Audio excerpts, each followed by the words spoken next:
Hi babe, welcome to my channel Intentionally Nia, where I teach you how to use astrology intentionally. And today I figured we could talk about something that's pretty common right now. Everybody seems to be talking about that, and that is the dream girl, right? But I want to do it and make sure that we are inclusive. So we're going to talk about the dream person in general and how to find them in your birth chart or someone else's birth chart using astrology. So hold on.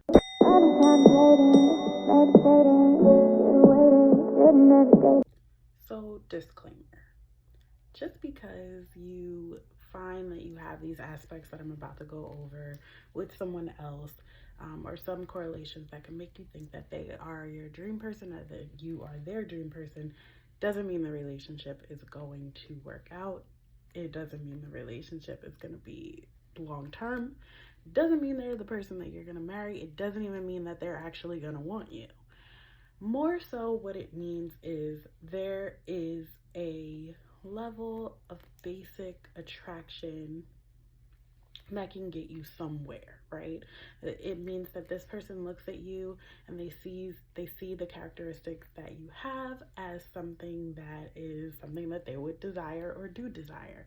And this can happen in multiple ways and multiple facets, which we're going to talk about. You know, they might look at you as their dream person sexually, or their dream person for a long-term partner, or just their dream person as far as the way that you think and the way that you compute information that might be attractive to them. But it's not the end all be all, and I want to encourage everyone to not take this as pressure to mold yourself to be something that someone wants, but to understand yourself, understand your own traits, how you stand out in a way that is unique and special for you, and strengthen that. And then use that information to find the person who wants you for you. Now that that is out of the way, let's get started. Now, we will look at different things based on whose chart we're looking at, right? So if you're looking at a woman's chart or someone who identifies mostly with feminine energy, then you would look at a certain group of planets or different areas versus the man's chart. And quite honestly, none of these tactics are exclusive to man or woman. It really just depends on what your preference is. It comes down to, are you interested in someone who's attracted to masculine energy or someone who's attracted to feminine energy? And you just go by that. Let's start with the men, okay? So to find his dream girl, you have a man's chart in front of you, you're interested in this man, or you're just being nosy and you want to know what he likes. What you want to do, the first place I would tell you to stop is Neptune. Look at his Neptune. Neptune deals with all things dreamy. Neptune deals with fantasy. It deals with spirituality, and it is a feminine planet. I also have understanding of a theory that Astro Dim has put out there, and what she says is that Neptune is the dream girl for a generation, because Neptune is a generational planet. So she talks about how that generation looks at a certain type of woman as being the top tier fantasy girl, the top tier dream girl. So for example, I have Neptune in Capricorn. So she was saying that during the time that when we were younger, the girl who was in at this time was the girl who was the corporate baddie. She had her own stuff. You know, Miss Independent was like, that was a big thing for us. We came up with songs and media that praised women who were independent and who did their own thing and had their own things. You know, that's the generation that we were in, versus like a Neptune in Aquarius. Then, you know, you start to see the quirky girl. You start to see the girl who's into anime, who's attractive now, the girl who kind of is a loner, but she's really cool. Essentially, you know, Neptune does deal with performance and, like I said, fantasy. So dreams are going to fall into Neptune. And if someone's Neptune touches your personal planets, you will look at them in such a dreamy way. I mean, for one, Neptune can include a lot of projection, but you tend to see them in this way. You put them on a pedestal in a way. And so how you want to do this is you look at his chart, and like I said, Neptune is a generational planet. So I know you're thinking like, why is that relevant if everybody has the same Neptune in Capricorn, everybody in my generation? To go take it a step further, you want to look at his house, the house that Neptune's in, and you want to look at the degree. You also want to look at whether or not his Neptune is making any planet, any aspects to your personal planets. Specifically your Venus, your moon as a woman, because those represent very feminine. It represents feminine energy, so it would show that you are his fantasy girl. The way that you like to present yourself, as far as beauty, attraction, those types of things, the things that you value, he finds that dreamy. He finds that to be his fantasy. So you would want to see some personal contacts with Neptune. You would want to see some correlations between signs in order to really know. And then Neptune in the houses, wherever his Neptune is in his birth chart, will show you the place that he dreams. It'll show you like where he's willing to kind of bend the rules a little bit, in the sense that he's not so grounded in how things should be. You know, he's a little more elusive. He's a little more willing to kind of lean into his imagination, right? So if you say you're interested in somebody and they have their Neptune in the 8th house, and you are someone with a 8th house stellium, there's a correlation there because you live in that world, right? Like you're very acquainted with the energy of the 8th house. And when he goes to the 8th house, he allows himself to rest and dream and have fantasies there. So there will be a correlation, but I will say that's not the strongest indication, but it is something to look at, right? It's something to put where? Back there. Moving forward, if you're looking at a man's chart, you also want to look at his Venus. Venus is the it girl, okay? Venus is the quintessential girlfriend. That is who he wants and who he wants everyone to know that he's with, right? Like, he's not hiding Venus, okay? So when you look at his Venus, you want to see what sign his Venus is in. You want to see what house his Venus is in. You want to look at the degree, because the degree will always correlate to a sign. And you want to look at aspects as well. I didn't mention that with Neptune, but aspects will help you too, because it helps flavor the planet and lets you know how that planet will interact. Like a planet that is aspected by Saturn will act differently than a planet that doesn't have any aspects. So definitely look at aspects too. It gives you more color, more information. And so for his Venus, you have more to work with here. And Venus is more of a sure shot of like what he actually likes. Venus can show the wife.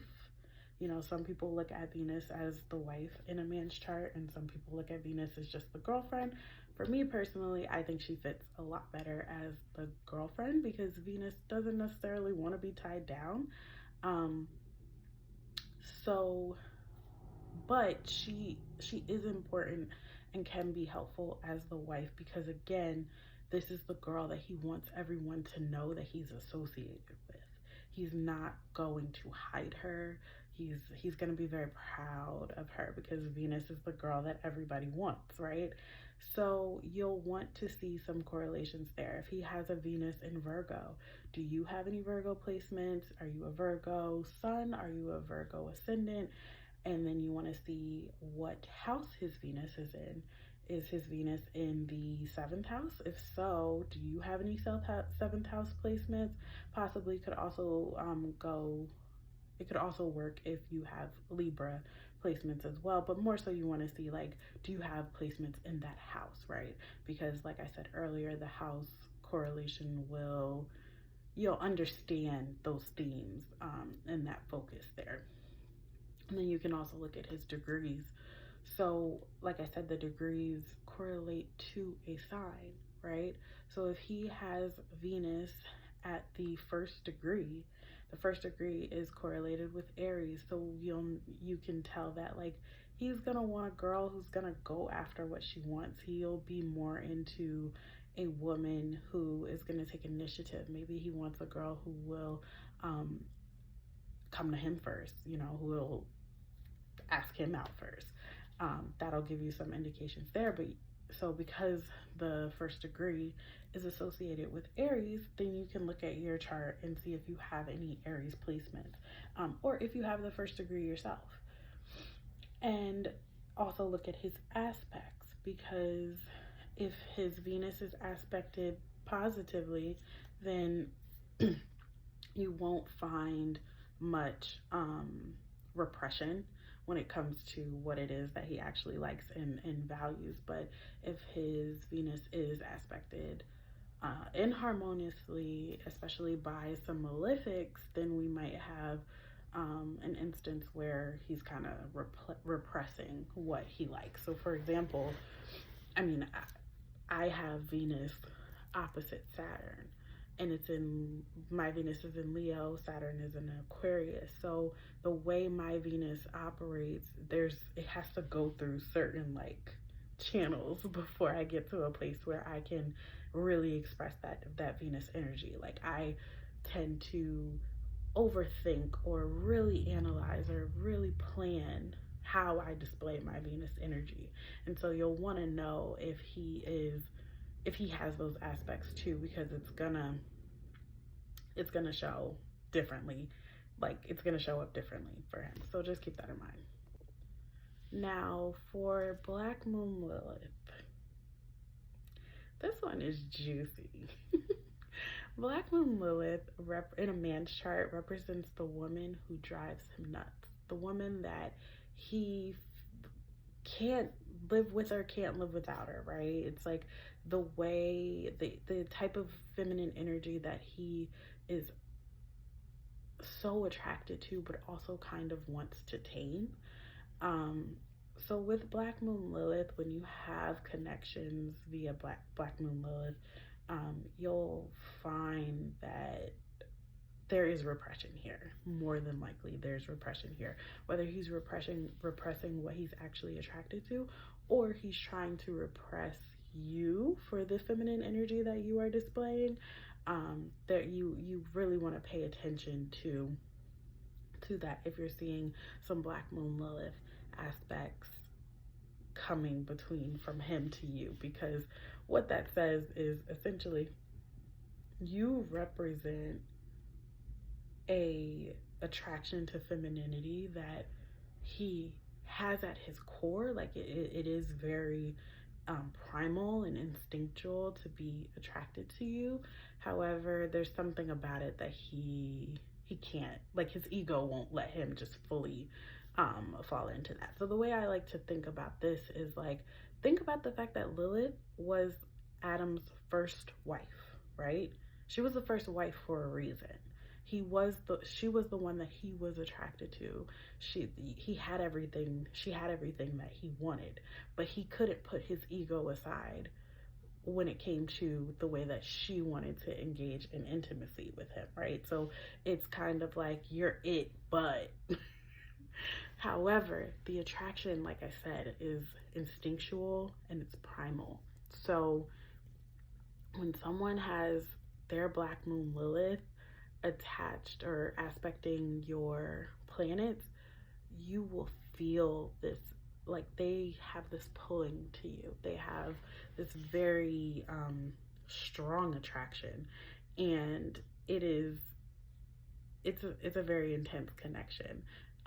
But it does represent an aspect of the dream girl, because to my point earlier in the video, like I said, you can be somebody's dream girl in different facets.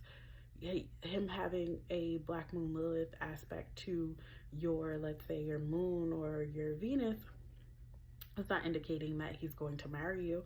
That's not indicating that y'all are going to have a good relationship, but it is indicating that there is a pulling, that he wants to be in your space, that he wants to be around you, he wants to know who you are, and he wants to experience you in some way, right? So you can at least use that to your benefit to know there's something here. You know, I am not like I'm not crazy type of thing. And that's why I love astrology, because it will confirm that you are not crazy. Just tread a little lightly with Black Moon Lilith synastry, because it's intense.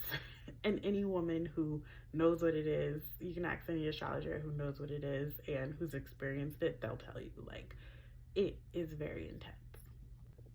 And lastly, we can talk about the Dara Karka in a man's chart. Now, again, this can be used universally. This is a Vedic practice, a Vedic strategy. I personally use it with tropical, but if you feel more comfortable only using it with sidereal, that's fine. I think it's a technique. I'm not, and maybe I need to do a little bit more research, but I don't think it has any correlation with only working in the sidereal system. I don't see how that, or I'm not aware of how that could be. So I do use it tropically.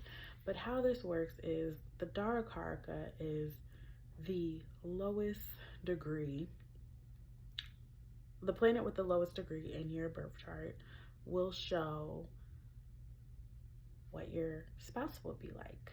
So the good thing about this technique is it is very specific in the sense that it is talking about a long-term partnership. It is talking about a person that you'll want to be with for a while, a person that you will want to settle down with. And so you can use it for that reason. And also, this is really great for me because it's a reminder that the planets are the main characters, okay? We really spend a lot of time talking about the signs, but the signs are just the characters, or I'll say the clothes that the planets put on for the day, right?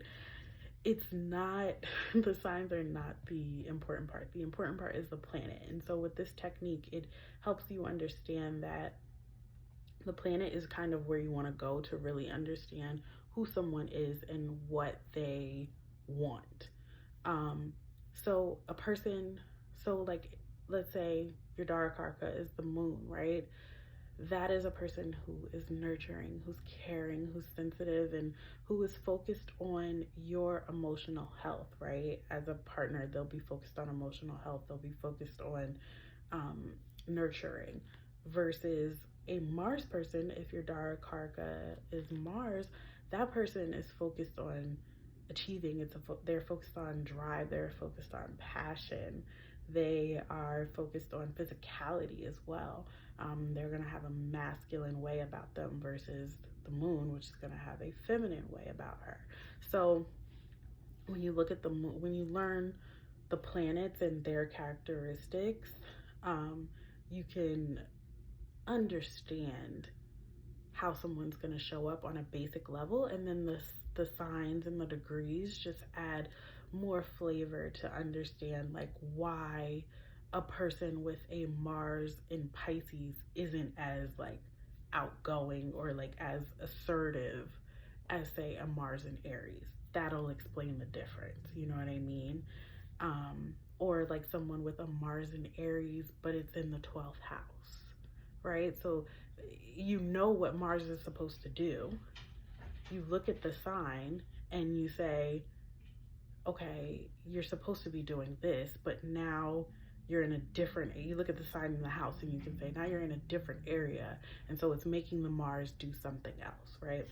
But looking at the Dara Karka, like I said, can go for man or woman. It is more serious than all the things that I've already mentioned, way more serious. And it'll let you have an idea of who their ideal person is. Who is the person that they are going to want to build with? Who's the person that they kind of won't get tired of, that they can see a long time or a long-term relationship with? Now, let's talk about, if you're looking at a woman's chart, how do you tell who her dream man is? And up first, like it should be, is Mars. You want to look at a woman's Mars. You're going to look at the sign, you're going to look at the degree, you're going to look at the house, you're going to look at the aspects. Mars represents men in general, right? Masculine energy in general. But Mars is also drive, it's initiative, it's passion. So when you look at Mars in a woman's chart, you can see what about masculine energy will get her going? What about masculine energy will get her to move? Mars is that bad boy. Mars is the boyfriend.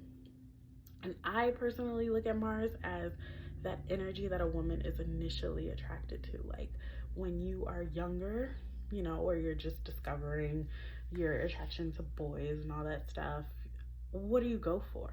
That's where Mars is, because it's instinctual and it's like, it's something that just comes from, like, it's a passion, like from within you, from within your body. And so you want to look at the Mars for the dream person, because that is the guy that she is, like I said, moved by the most, or the most passionate. Now, Mars is a planet that moves very fast and doesn't stay long, right? So when we're looking at Mars in a woman's chart, that's why it's the boyfriend, because, or the bad boy, because she'll spend some time, but she may not spend forever. You know, or he may spend some time and not spend forever.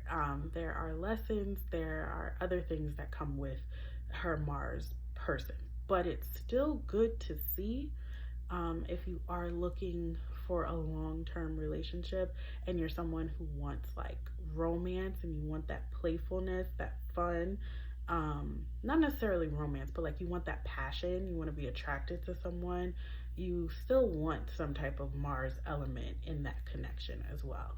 So you want to look at her sign, look at the house, look at the degree, see if you have any correlations between her Mars and your chart in general. So for example, I've experienced someone who had their Mars conjunct my sun, my moon, and my Mercury, right? And so that was a definite connection, and that was someone that I felt like was the prototype. I was like, okay, this is so close to what I like, you know what I mean? So that is very significant when you see that type of connection. And they always talk about how Mars conjunct sun, or Mars conjunct moon, or Mars sun, and maybe not conjunct, but just aspecting in general, are very hot and heavy aspects. And they don't actually always they don't always move into something, or move into something long term, but they definitely spark. They definitely will create a spark. Then we have Jupiter. Now, Jupiter is a lot more serious than Mars is. Jupiter is going to represent the husband. And also, I actually heard a Vedic astrologer say that Jupiter represents the stepfather, which it like that kind of shows like the seriousness of Jupiter, right? Jupiter is the husband. Jupiter is the person, the man that she would commit to, the man that she would, you know, allow herself to join with, but for a long period of time. Jupiter will show, because Jupiter is expansion by itself, right? And Jupiter is also complacent. So it can show the type of personality that she's willing to settle down with and just, you know, be there, like just be there. So with Jupiter, same thing. You want to look at the Jupiter, see what sign it's in, what house it's in, what's aspecting it, all of those things, and see if you have any correlations within your chart, or if it's aspecting anything within your chart. Because that man is going to be the man that locks it down, ties it down for her. Jupiter represents the rewards that you receive, the rewards that you're allowed to have, and marriage is supposed to be a rewarding thing. It's supposed to add to what you already have, right? It's supposed to make your life bigger and grander, and, you know, two people are supposed to come together with what they acquired separately and make more. So that's what Jupiter represents for a woman. You also want to look at the asteroid Juno. And I say look at the asteroid Juno for a woman's chart because Juno can show you, again, it's the husband, it is the life partner, it's the person that you're going to commit to. Juno actually represents commitment. If you look at the goddess that the asteroid Juno was named after, she was actually the wife of Jupiter. And her whole story is about, I believe Jupiter is Zeus, I believe. Don't quote me. But her whole story is about how that man got around and he did whatever he wanted and he embarrassed her so much. However, she never left. She got her revenge, and it's not like she just, you know, took it and didn't do anything about it, but she didn't leave. She didn't abandon him.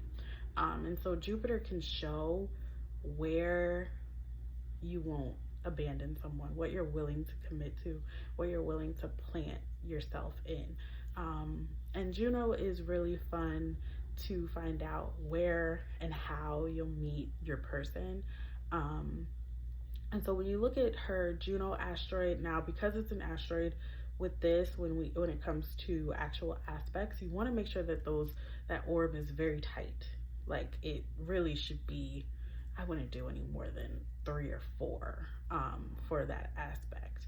However, you can look at Juno to see, okay, if Juno's in the 3rd house, you can kind of try and line that up with how you met her. Like, if this is somebody, let's say you're serious about them and you want to possibly propose and you're looking at her chart just for like confirmation of what you feel like you're already feeling, then you can look at her Juno. And if her Juno's in the 3rd house, did you guys meet in a coffee shop? Did you meet in her childhood neighborhood? Did you meet through a childhood friend? If her Juno's in the 7th house, did you guys meet while you were already in a relationship? Did you meet through a business partnership or something dealing with business, or maybe something dealing with the courts? And then you would look at the sign as well and see how that goes. You can look at Juno in Aries as, did you guys meet while you were working out? Did you guys meet while you were having a meeting of the minds? Like, you know, everybody got together and were talking about something that they were super passionate about, and then you just really connected with this person. And the degree will help with this as well. And you might be able to see some things line up specifically. It doesn't always have to equate to marriage, because like I said, Juno represents what you will commit to. So it could just be the person that you would be in a relationship with long term. For example, my best friend, all of her long-term boyfriends, her Juno is in, either it's in the 4th house or it's in Cancer. I can't really remember right now, but it has some association to a house. And all of her long-term boyfriends, up until this point, she's met them in a house or somewhere like in that proximity, you know what I mean? So Juno will give you more information about what's gonna make her commit, what's gonna make her settle down, and where you will see this happen, where you'll meet her. Also want to encourage you to look at the 7th house ruler, right? So if your 7th house is in Taurus, you want to look at Venus and see what's happening to Venus. Where is she? What house is she in? What sign is she in? What aspects is she dealing with? The 7th house ruler, the 7th house is the house of marriage, the house of partnership. And so you want to see what that ruler is doing. Where is it off right now? You know, it represents your partner. So that planet will also represent your partner. So it's kind of another technique, kind of like the Dara Karka, to give you more of an idea of what her ideal person looks like, what the person that she's in partnership, what do they look like, what are they doing, where do they spend most of their time, what are some of their challenges, and see if you correlate with that, see if you line up to those types of things. So that could be really helpful as well.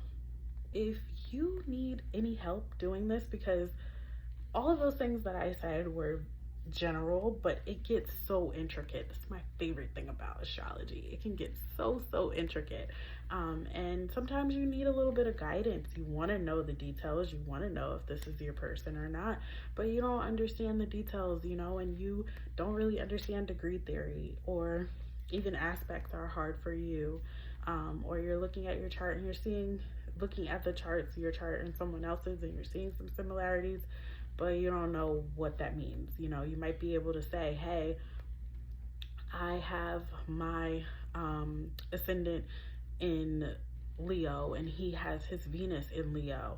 you can make that correlation, but you don't necessarily know exactly what that means, right?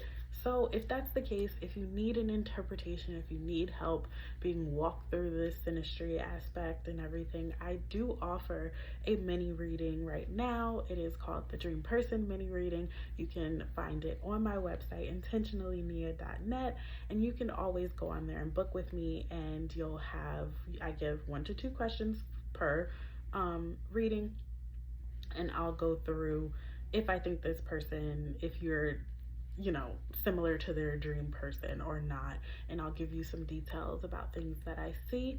And that reading is on my website. It is my cheapest chart interpretation. So if you're interested and you really need help with that, then definitely head over there. I would be more than happy to help you out. But otherwise, I hope that this video made so much sense for you. I want to do more synastry videos, and let me know in the comments what you guys want to see. Let me know what kind of synastry videos I should be doing next. But until next time, bye-bye. Meditating, waiting, didn't hesitate.